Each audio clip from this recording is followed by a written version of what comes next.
Okay, good morning, good afternoon, good evening, wherever you are. I want to welcome you all to this webinar of the Global Goals webinar series on taking stock and looking forward. We're presenting today the key lessons from the SDG Impact Assessment, and we are focusing on future research questions and options for policy reform. My name is Frank Biermann, and I am one of the co-editors. Next slide, please. Thomas? Okay, I am one of the three co-editors of the SDG Impact Assessment, and I am at Utrecht University. I'm joined today by my colleague Thomas Hickmann, a co-editor of this assessment from Lund University, and we are not joined today by our colleague Karel Ansenet because she is actually on maternity leave and sends her hearty greetings and support for this webinar. Before I start, I would briefly like to present the housekeeping rules of this webinar.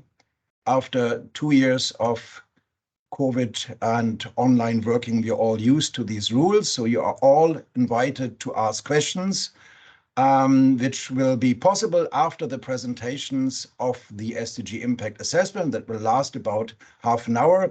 You can ask these questions at all times by writing them into the chat, but also later after the presentations, you can raise your virtual hand.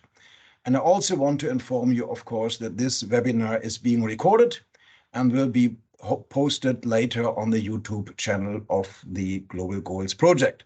Next slide, please. So this SDG Impact Assessment is, of course, about the SDGs. And I want to briefly introduce, for those who might not be fully familiar with the SDGs, what these goals actually are. These goals have been agreed by the United Nations in 2015. The United Nations General Assembly agreed at that time on 17 broader goals with 169 more specific targets that are supposed to be the normative framework for sustainable development in the period up to 2030. It's a huge effort from the United Nations, very broad goals, which are all, however, not legally binding. So no country and no actor can be held legally responsible for not implementing these goals. Also, many of these 196 targets are actually qualitative, not qualitative, and therefore quite often difficult to assess.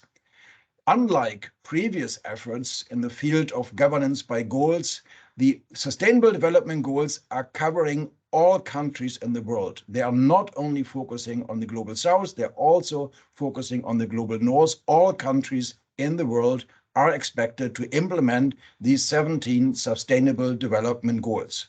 And they are very, very broad. They're covering almost all human activities. They're going from zero hunger to climate change, to biodiversity, to energy, to transportation, to infrastructure, to better governance, and many other areas of policy are being covered by these goals.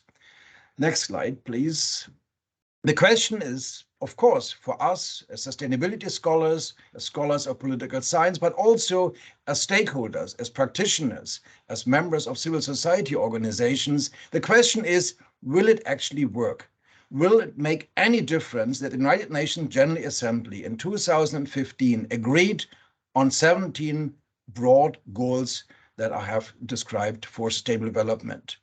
So far, the political effectiveness of these goals is highly uncertain. We are running now 7 years after they have been launched, and there's not any comprehensive meta-analysis so far to analyze and assess the political impacts of these SDGs at the country level, at the local level, and at the global level.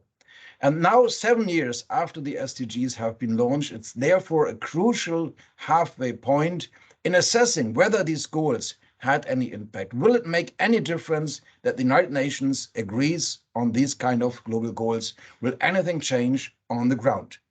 Next slide, please. For that reason, a number of scholars came together 2 years ago to assess the state of knowledge on the impact of the SDGs in the last 7 years. And this is the SDG Impact Assessment that we are presenting today. And most of the lead authors of this assessment are present, and they will very briefly present you in the next couple of slides the core findings of this SDG Impact Assessment that has also been published as a book with Cambridge University Press and in a more condensed form as an article in Nature Sustainability. Next slide, please. So what we did in this SDG Impact Assessment, very briefly, is that we brought together a team of 61 authors of all career stages, geographically diverse, and together, 61 of us, together we assessed more than 3,000 articles that we retrieved from the Scopus database. And based on a first scanning of these articles, we focused in more detail on 10 to 20% of these articles, depending on the issue area that we looked at. And in addition, we also assessed a body of gray literature that was not covered by Scopus originally. What we looked at these 3,000 articles was not necessarily the achievement of the SDGs as such, but we wanted to understand the political steering effects of the Sustainable Development Goals. And here we looked broadly at three steering effects that we expected these goals to have. First, we wanted to know whether these goals had any normative steering effects. That means, have there been any changes in the rules, in the policies, in the programs, and other activities by countries that can be related to the SDGs? Has any country changed a policy because of the SDGs? Has any local actor changed a program activity because of the SDGs? Has any international organization changed because of the SDGs? Secondly, we looked at institutional effects, whether any institutions or arrangements have been changed at the global, local, or national level. And thirdly, we want to understand whether the SDGs had any discursive effect. That means that actors talk different, or framed the problems different, or understood the problems differently because of the SDGs. Could we find any effects on the SDGs at the level of discourses? Next slide, please. And Thomas takes over. Thomas, please. Thanks, Frank, for the introduction, and also welcome from my side. And I would like to very briefly now give an overview of the 6 assessment domains of our book. And these 6 assessment domains have later then also become chapters in our book. And as you can see here on the slide, we also have conducted webinars on each of these chapters. And you can see or watch all these webinars like this one here also later on our website and also on the YouTube channel of the ESG project. So what we present here today is a very condensed, of course, version of our efforts to explore the political impact of the SDGs. So first, we looked at the effects of the SDGs on global governance. Secondly, we traced the effects of the SDGs on implementation at multiple levels. And then thirdly, we analyzed the effects of the SDGs on interlinkages, integration and coherence. Fourth, we studied the effects on global and local inclusiveness. Fifthly, we looked at the effects of the SDGs on planetary integrity. And last but not least, we also took one step back and assessed the methods that are able to explore these steering effects of the SDGs. And with that, I'm now delighted to present and lead over to the lead authors of these chapters. And the first chapter is on global governance. So I lead over to Marianne and Stephen. I think, Stephen, you are here with us to present key findings and further avenues.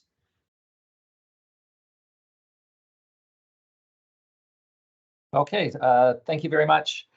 So our chapter looked at global governance, and we looked in 3 areas. One was focused on the UN system, second was focused on the development system more broadly, and third, environmental governance, and also linkages between them. So the overall message is that what we found were mixed impacts. So I'll spend the next couple minutes unpacking that and give you some examples of the specific findings that we had. So the first general finding is that the SDGs helped kickstart or push pre-existing alignment processes. So on the positive side, there was some creation of new global level institutions. So most notably was the creation of the high-level political forum on sustainable development, which was set up to provide political guidance, review progress, and try to give some general direction to the UN system as a whole. What the literature found was that it succeeded in some senses in sort of raising the profile of the SDGs and in providing a learning forum. But on the political leadership side, there is very little evidence that it has really stepped forward in that domain. There are also some other processes that weren't necessarily started by the SDGs, but that were accelerated by them or were influenced by them. So I'll just mention one that's very important, although it's sort of an inside the tent one, which is the quadrennial comprehensive policy review process in the UN, which is to build coherence, operational coherence, and sort of give direction to the UN system as a whole.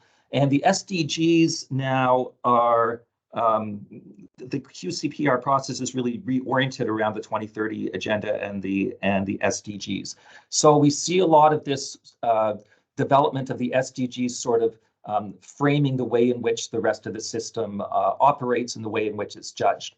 There's also normative references and changed discourses. For example, the idea of leave no one behind, which is both in relation to poverty and in relation to equity. So that's been dispersed through the system, and the idea of policy coherence.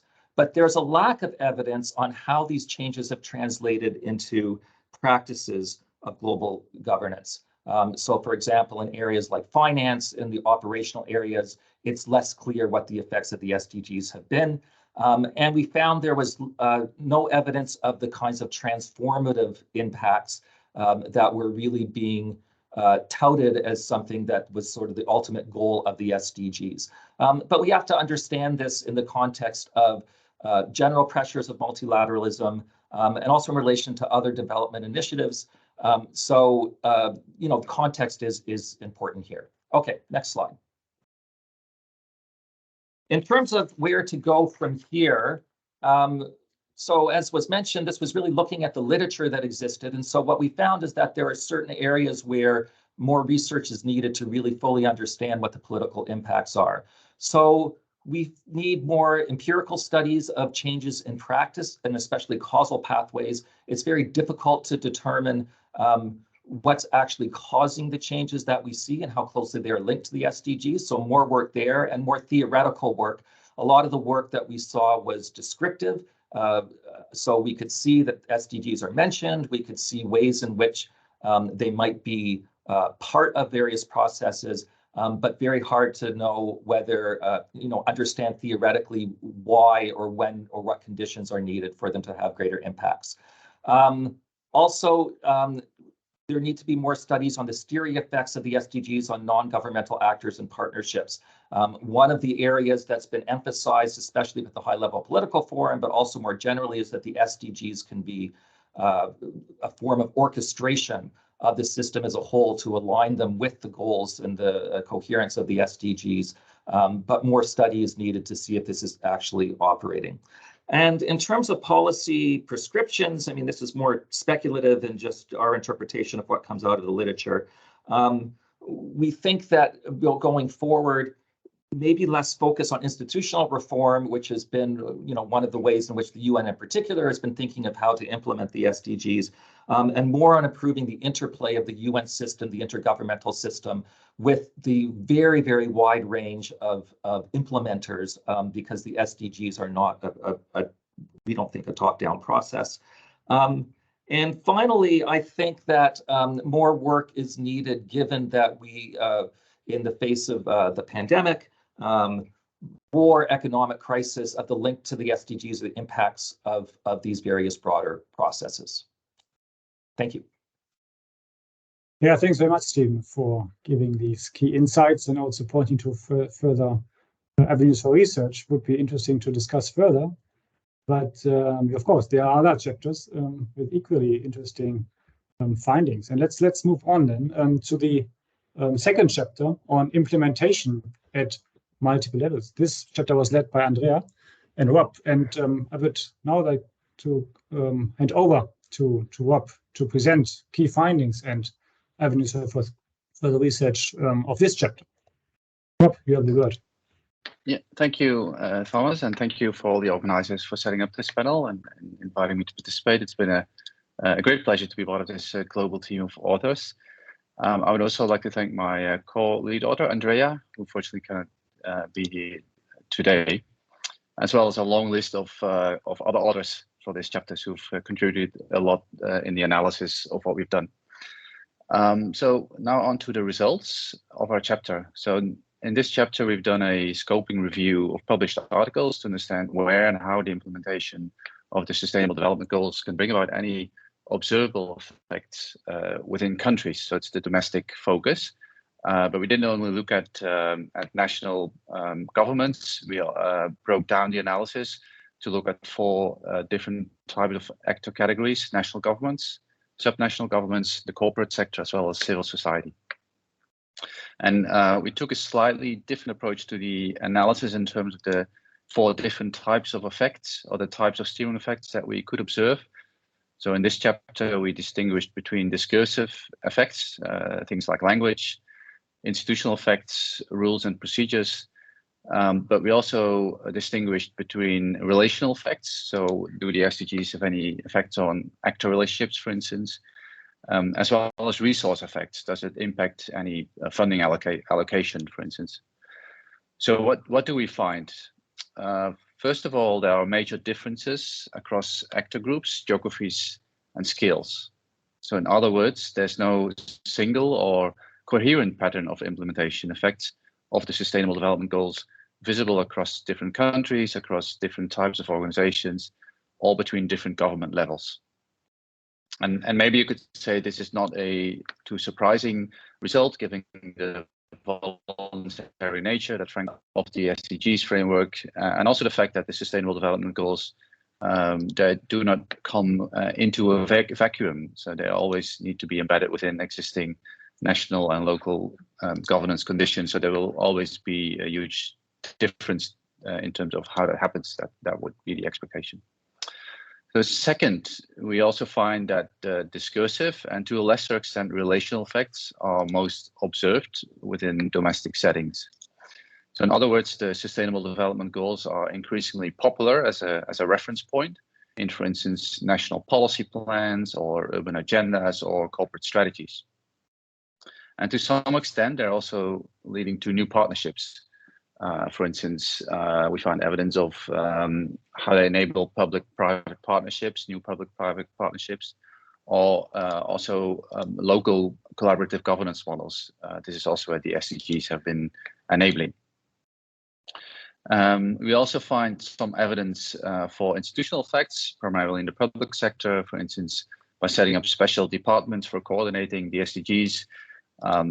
This is one study that reported on 16 countries in Latin America, who showed that 10 of those had created new institutional arrangements for coordinating the SDGs, and another 6 had designated an existing institution to coordinate implementation. In terms of resource effects, finally, they are hardly observed. One could say that research on SDG budgeting is still in its infancy. However, the evidence that is available suggests that even the most progressive countries, the most progressive SDG countries, do not make available any new or additional resources for implementing the Sustainable Development Goals at a larger scale. So third, across all of the evidence we've collected, there's a sense that in general effects tend to reproduce existing priorities in a selective way. And this also leads to a question to what extent the observed effects can actually be attributed to the SDGs, or whether these effects could have happened anyway due to existing governance priorities and arrangements. So finally, and in sum, we argue that these findings can be interpreted in 2 different ways. A pessimistic reading of the result is that SDG implementation is not changing much at best, or even has counterproductive influence, since greenwashing in the corporate sector.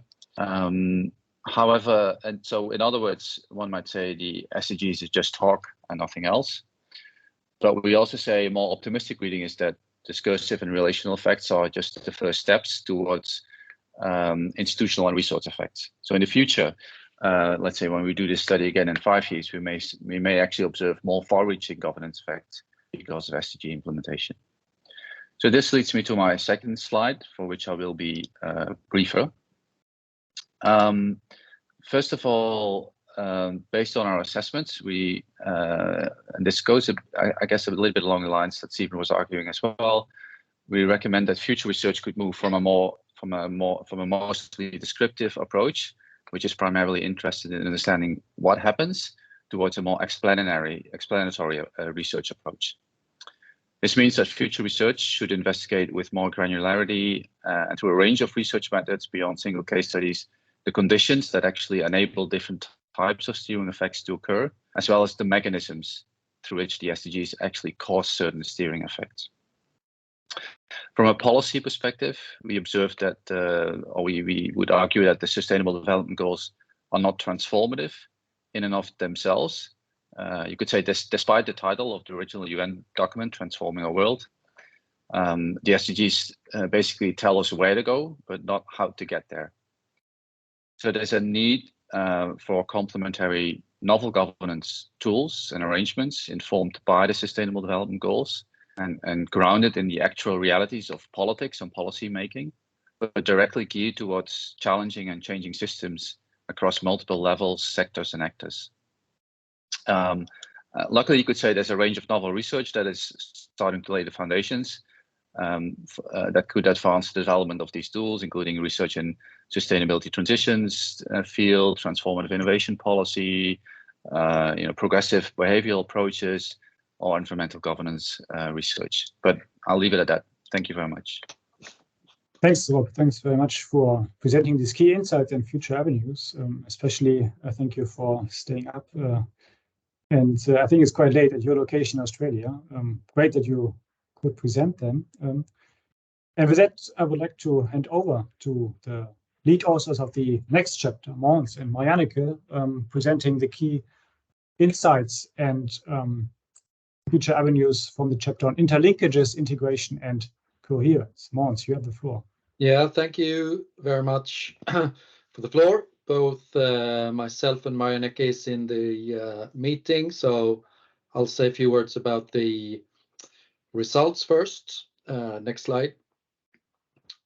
So we have been looking at the systems perspective, whether the interlinkages and interactions are visible in the discourse. So the discursive effect around interlinkages. Secondly, whether we see evidence of institutional integration, which are the institutional effects, similar to in the previous chapter, the relational effects.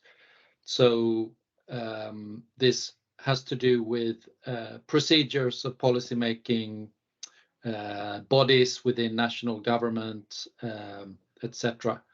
And yeah, I should say that we have been focusing on the national level of the governance system. And finally, coherence, which is more the instrumental effects on policies, development strategies, budgets, etc. Do we find evidence that there is an effect on improving coherence as a result of the SDGs?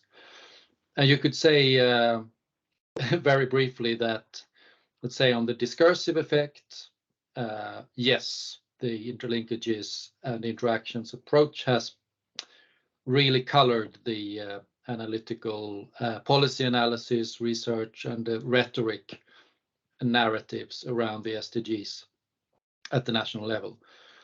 When it comes to institutional integration, not much. There is some evidence, but it's relatively weak. There have been bodies created, there have been procedures created. To what extent they are sort of central to the decision-making processes is more doubtful. So it's a sort of a weak evidence base, but some signs of institutional integration. And when it comes to coherence, it is even weaker. So I would say there's a red flag there. There is not much evidence on coherence, that there's been an effect on improving coherence in national governance systems. The aspect of coherence is compounded by a lack of clarity in the literature what one should measure empirically. There's much more basis to stand on when it comes to institutional integration, and of course around the discourse as well, whereas coherence as a concept is weakly operationalized in the literature today.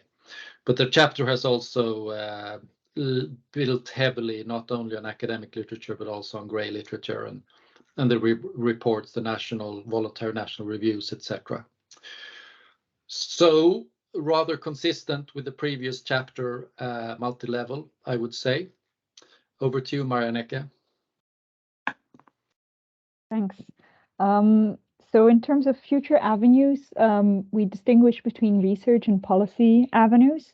So first, there is some work done on, like, conceptually, what is policy coherence?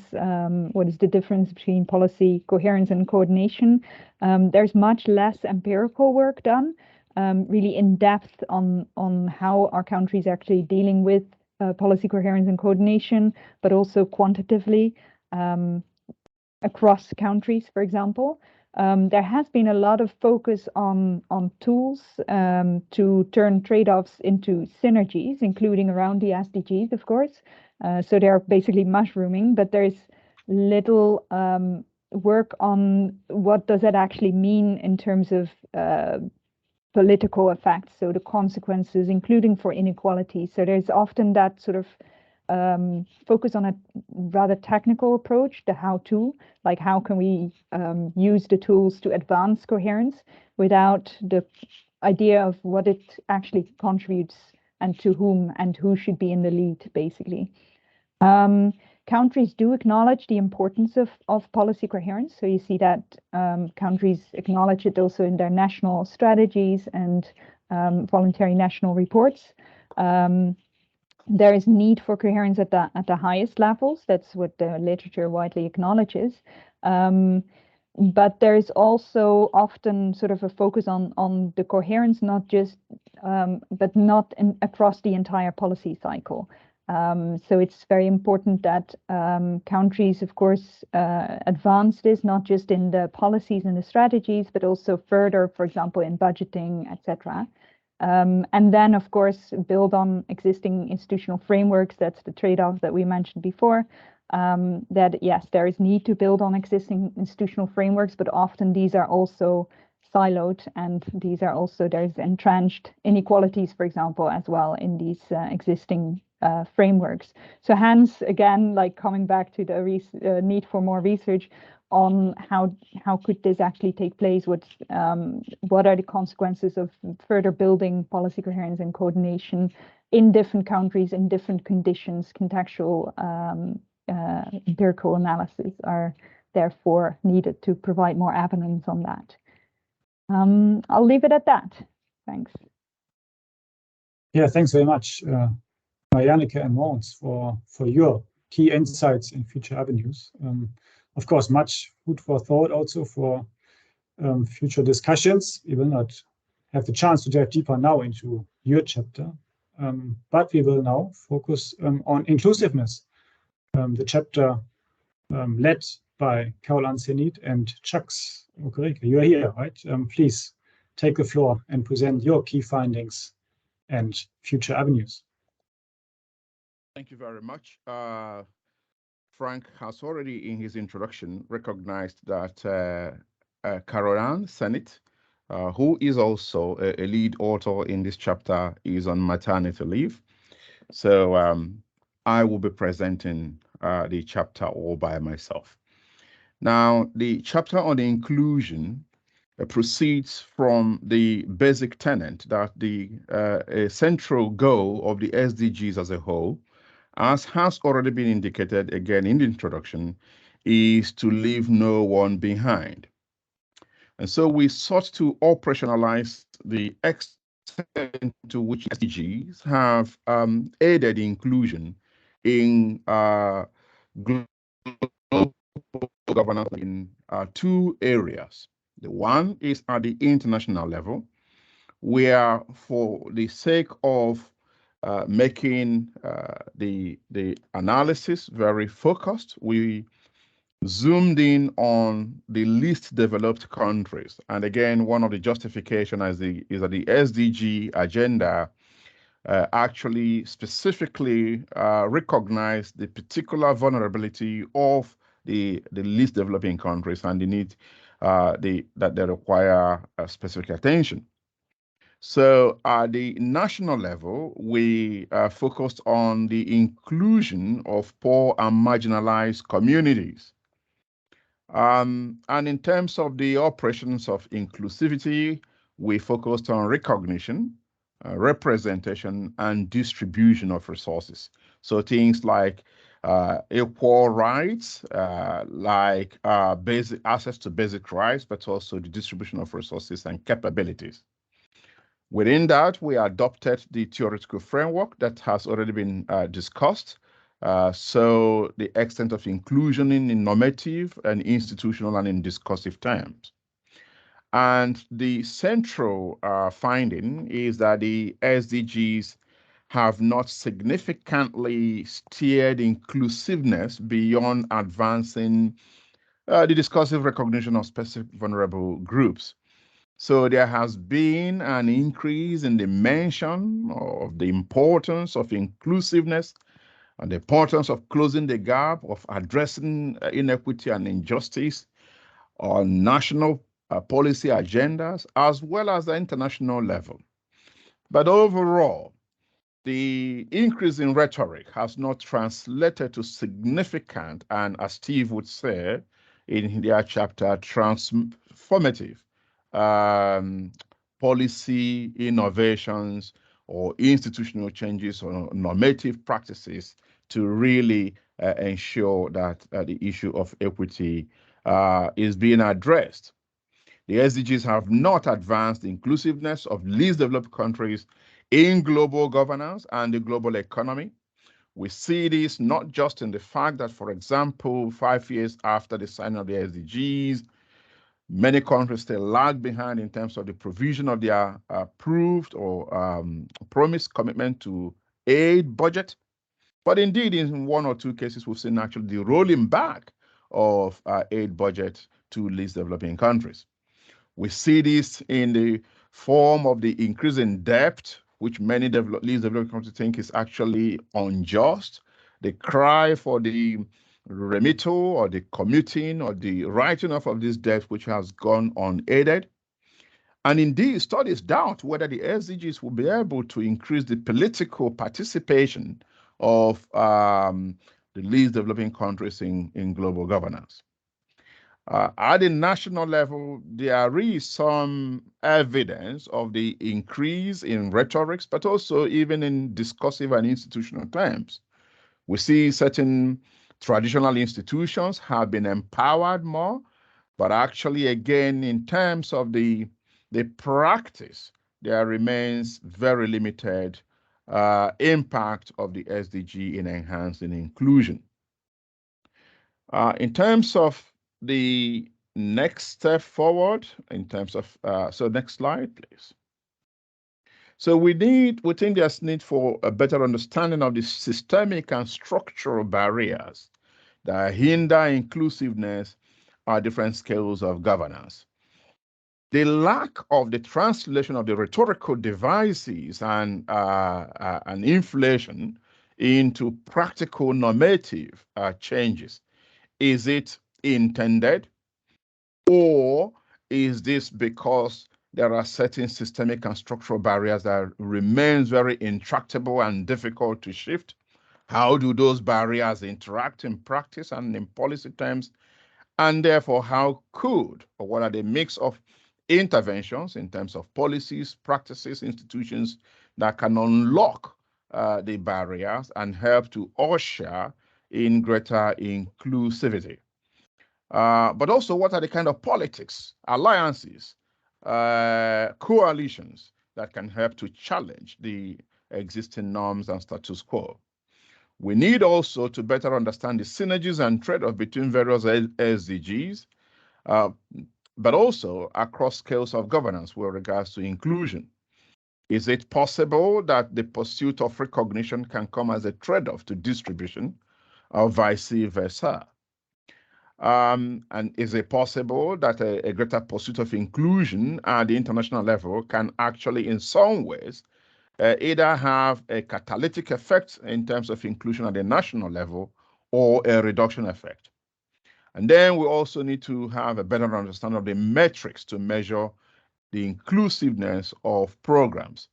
This is also a challenge that we encounter even in terms of the global stocktake, which is happening at the UNFCCC level, where there is a whole sense of understanding that equity has not been achieved despite all the rhetorical inflation, but there is some challenges in terms of measuring exactly how to achieve equity and inclusion. Thank you. Thanks very much, Chucks. Obviously, a very important topic for the years to come, inclusiveness with regard to the SDGs. Happy that it was included in this assessment. And yeah, with that, I would like to hand over to the chapter number 5, Planetary Integrity, led by Louis and Rak. You're both here. I'm not sure who would like to start, but you have the floor. Thank you very much, Thomas. It is really a pleasure and an honor to be here with you. Given the limited time, Rak and I have decided that I would try as far as possible and as best as possible just to give a very brief overview of our findings. But of course, Rak is also available to assist with any comments and answers from the audience at a later stage. So our chapter mainly revolved on the question, and we tried to answer the question, to what extent have the SDGs advanced planetary integrity, and where can we observe positive changes towards planetary integrity in governance efforts that can be attributed to the global goals. And in trying to answer this question, we conducted a systemic qualitative literature survey using Scopus, where we identified around 100 relevant publications. And we also drew on grey literature, as some of the other chapters have done, such as reports that present empirical evidence and so forth. So we generated, very, very briefly, 2 types of insights. First, some general insights. And in some, the available literature does not see the SDGs, generally speaking, as having any significant potential to steer governance towards a prioritization of planetary integrity. And whatever indirect steering effects the SDGs might have are merely implied through the environmental goals, which are significantly way at the bottom of the list of the SDGs.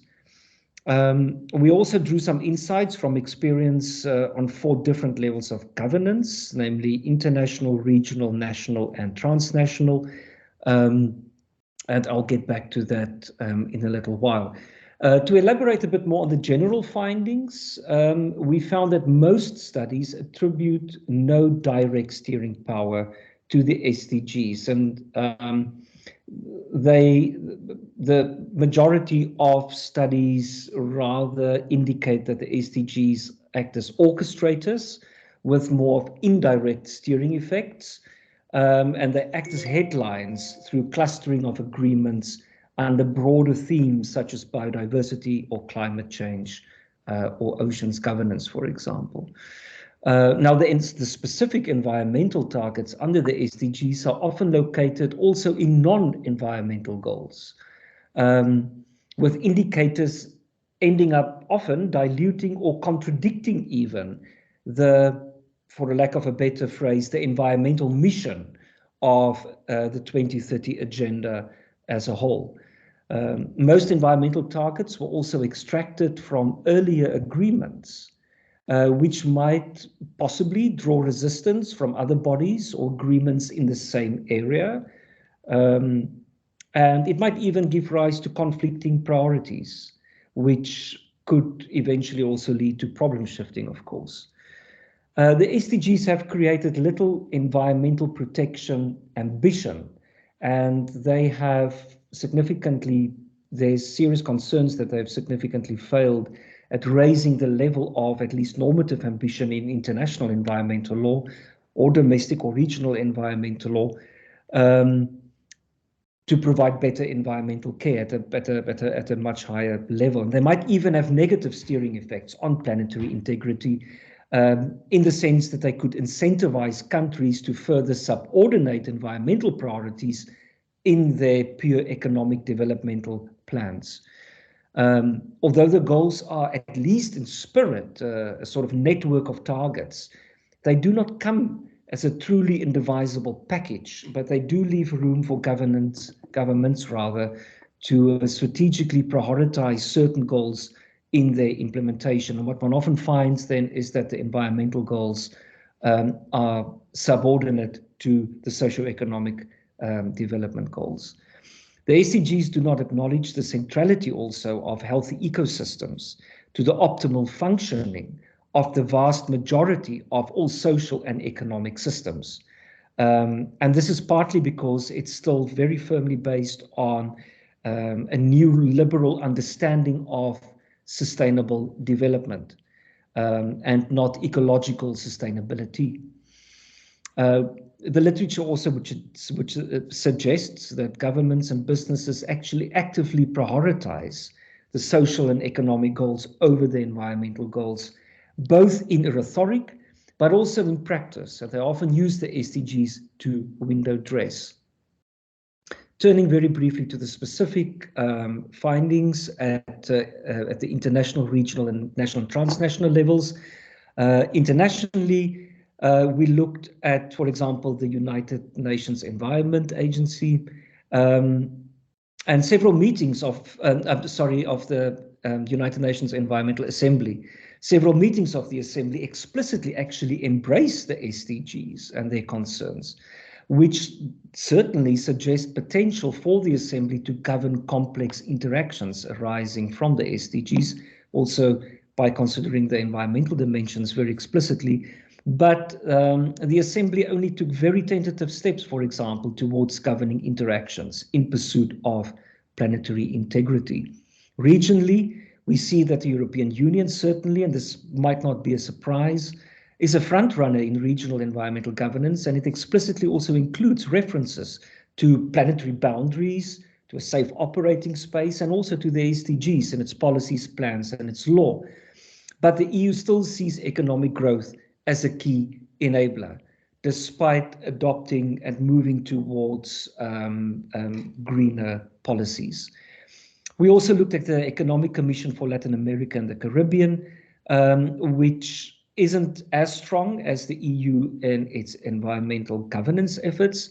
And it certainly is an example of a regional organization that rhetorically recognizes the environmental dimensions of the SDGs, but it does not offer a lot of concrete commitments.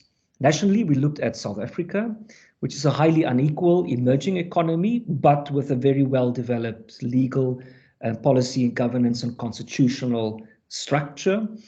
There are very clear links in between the country's National Development Plan of 2012 and the SDGs. But we find that the SDGs have done very little to actually shape the National Development Plan and its further development. So while they are relevant to the SDGs, the goals themselves have not really shaped existing policy measures.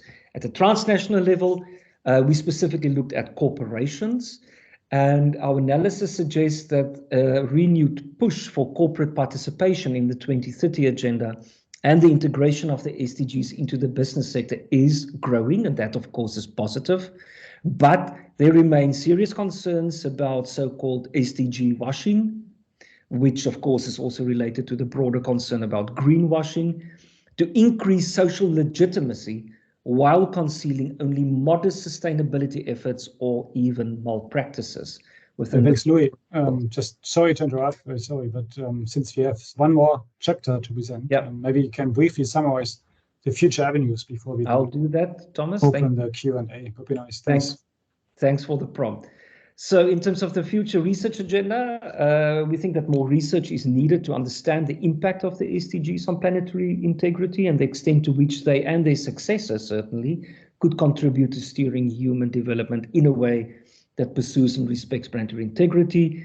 And this may, for example, involve documenting conditions under which the SDGs are operating and comparing these to identify necessary or sufficient conditions for the SDGs to make a positive impact.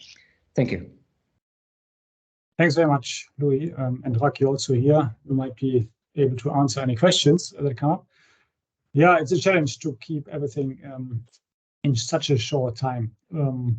But of course, you have the book and you have the chance to delve deeper into the different insights of the chapters. With that, I would like to hand over to the final chapter on methods for analyzing the steering effects of the SDGs. That was led by Prajal, Detlef, and Birka. And Prajal, you have the floor to present the key findings and the future avenues.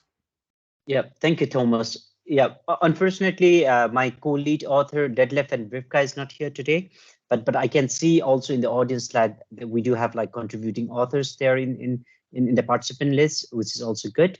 And in this chapter, what we are interested is to look at what are the methods, data, and indicators that are used to look at this steering effect.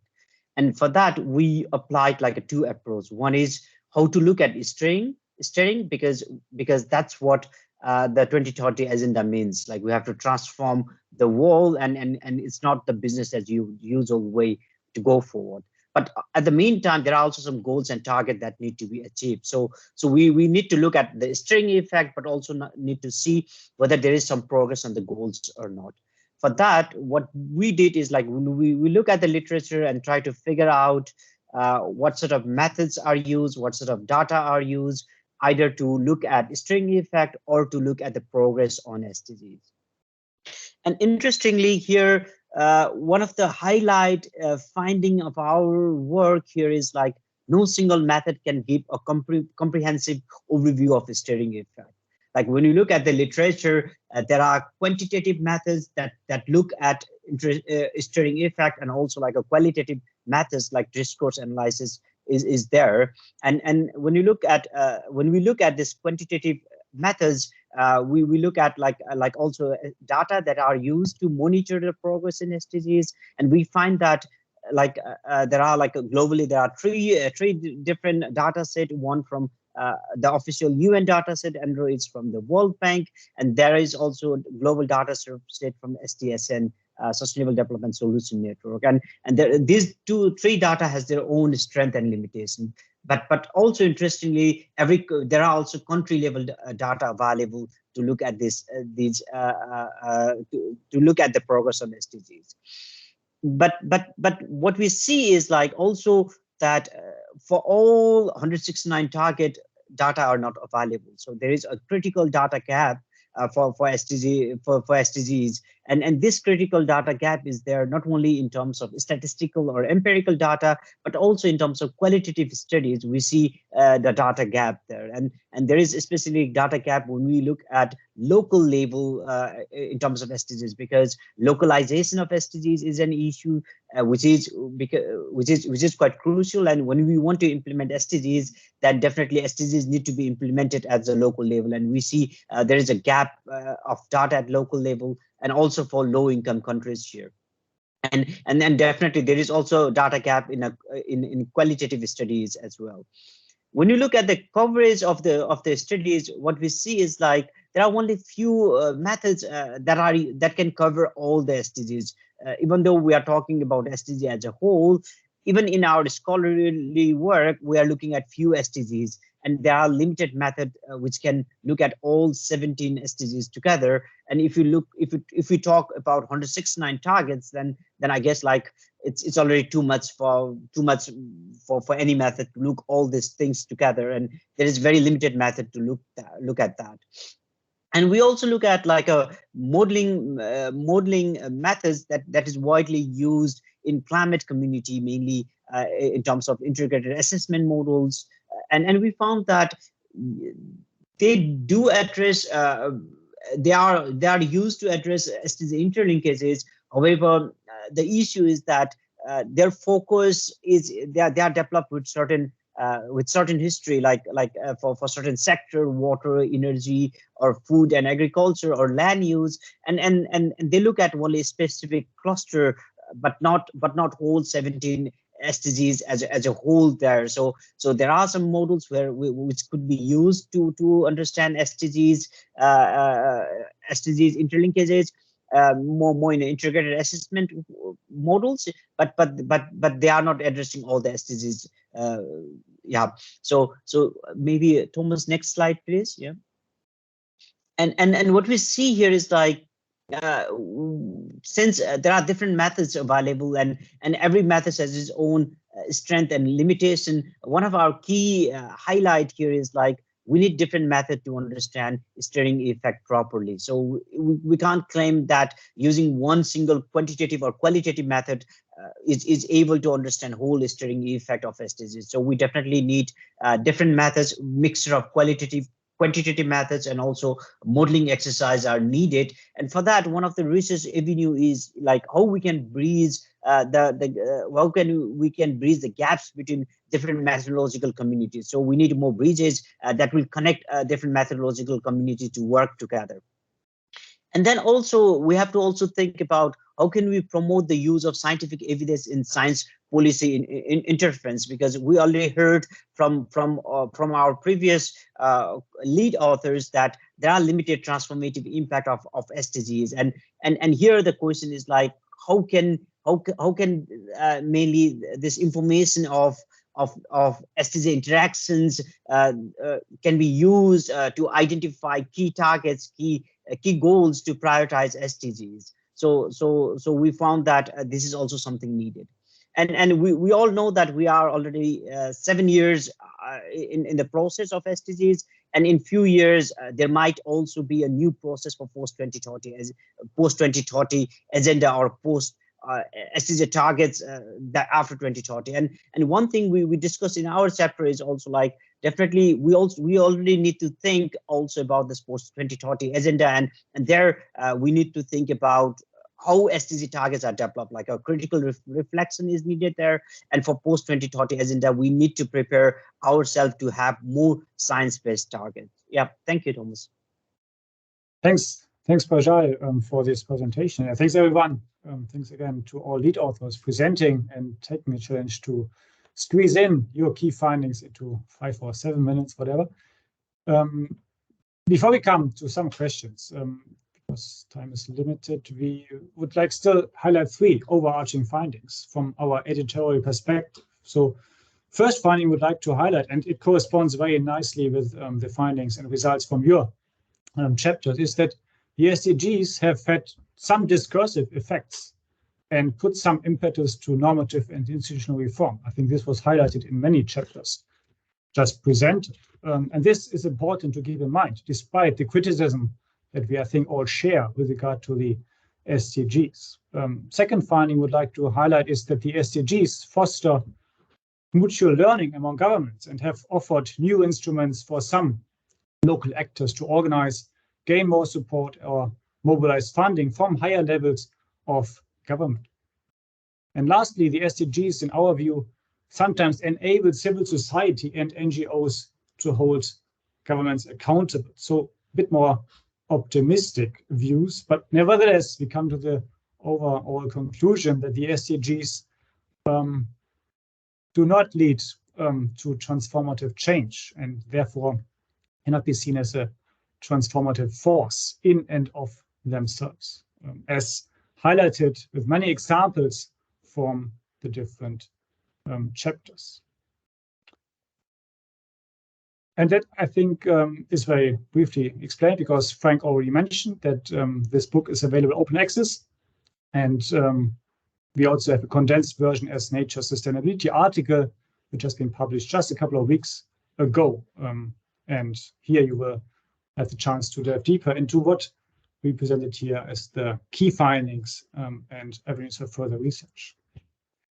That we have about 5 minutes left for questions that I would like to now take from the chat, and also see in the chat that there's a conversation about the Wikipedia article that has been also influenced by the assessment. So great to see that, and will not repeat the conversation here. Just take up the two questions from Frank Werner and Selagul Yavuz. First one is, did you find any practical examples of how organizations, including companies, collaborate to advance the SDGs? So maybe there's one of the lead authors that can elaborate on that. Examples that also give hope to the idea that collective action to advance some of the SDGs has happened. And the second question is about a threefold. So what has changed with the pandemic, and how is governance by goals, or the SDGs process in general, changing in practice, and how are they imagined differently into the future? And lastly, empowerment of women and girls lies at the heart of the 2030 agenda for sustainable development, as economic, social, environmental sustainability cannot be achieved without significant progress on gender equality, obviously. So how is COVID-19 affecting progress on the SDGs, especially goal number 5?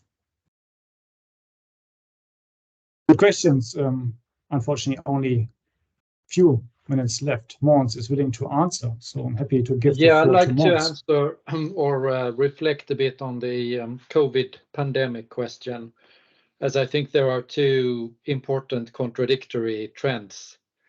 One is that we have obviously, lost visibility of the SDGs in a way due to the pandemic dominating decision-making and politics over a long period of time. So it sort of had been a negative impact. And it also, as we know, have had a negative impact on poverty targets around the world. And it has also led to increasing inequality, etc. On the other hand, the lessons from the pandemic has proven a truly sort of cross-governmental response. It has forced governments to work across sectors and across ministries and departments in a way that is completely new, and which is in line with how we would like to see SDGs being implemented in the future. So I think there are lessons from the pandemic that governments can bring with them that are positive for the SDGs. Thank you. Great point. Thanks, Mons. Quickly, Rajal, give the floor to you. Yeah, thank you. I would like to also share my experience on COVID and SDGs that we did with like around 400 stakeholders from Nepal. Yeah, in a separate study there. Everyone knows that there is negative impact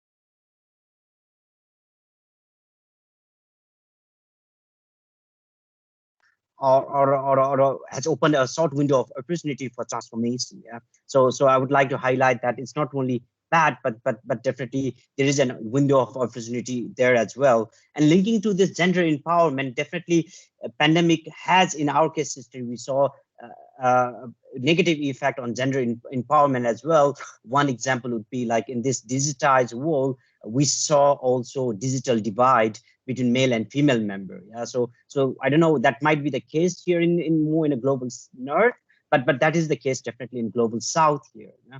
And then thanks for bringing this very crucial part of women empowerment, because one of our studies shows that women leadership plays a very leveraging effect on whole SDG system, and definitely more women leader we have, we may promote more sustainable transformation of our world. Thank you. Thanks, Rajal. Perhaps, Rob, you would like to step in about this example of collaboration between different organizations as the final word, because you have been focusing on implementation. There might be some partnerships that have been formed. Yeah, thanks. Thanks. That's a really good question. And I should also say that I think the nature of the study in which it has been undertaken it's not easy for me to reproduce particular examples in much detail, but they are certainly there, and they are certainly there also at other levels than the national level. So we found some good examples of local partnerships, so often initiated by city governments or within cities, such as in Bristol, but also in countries in Japan and South Korea, where municipalities are exploring new ways of governance to enable or to implement the SDGs, whether that's through things like transformative partnerships, approaches, or collabs, or you name it. So there's definitely examples, good examples that we can draw on, but it also needs more research. Happy to pitch here briefly a program that one of our students, Jared Granger, I think he's also on the call, is doing, is by looking into a lot more detail what city governments are actually doing in relation to the SDGs and how they are engaging with the SDGs. And then you're actually able to find a lot of specific actions that cities can do and are doing to implement the SDGs in better ways. Yes, thanks very much, Rob. And obviously the discussion is not finished, right? We only have time of the SDGs. And some of you mentioned already the next phase, however it will be called, after 2030. But I think we also should, as researchers or as policymakers, focus on the second half of the SDGs, because I think there's still some crucial developments going on. And let's join our forces to delve deeper into exactly what is fruitful, what Rob just mentioned, collaborations at the local level in favor of achieving the SDGs, forming new partnerships, maybe in the end also changing resource flows, financial flows, to be optimistic. But of course, we all know and share the criticism that has been raised during this webinar as well, like in the previous 6 chapter presentations. But nevertheless, let's not give up and continue our efforts to delve deeper into what are the political effects, what is the political impact of the SDGs. With that, I go to the final floor. I refer to Frank. If there's anything you would like to mention before we close. Well, thank you so much, Thomas. The only thing I want to mention is a great thank you for our friends and lead authors of the various chapters, for the 61 authors of the assessment, for my co-editors, of course, Thomas and Carol Ann. And I want to mention also that the project, this particular project has been concluded, but the collaboration will continue. So we have set up in the Earth System Governance Project a task force on the Sustainable Development Goals, which is an open network. So anybody who is interested in collaborating on research on the SDGs and global goals more broadly is very much invited to join the task force on the Sustainable Development Goals of the Earth System Governance Project. It will meet at the next conference of the Earth System Governance Project in Toronto, but there will be also continuous collaboration after that.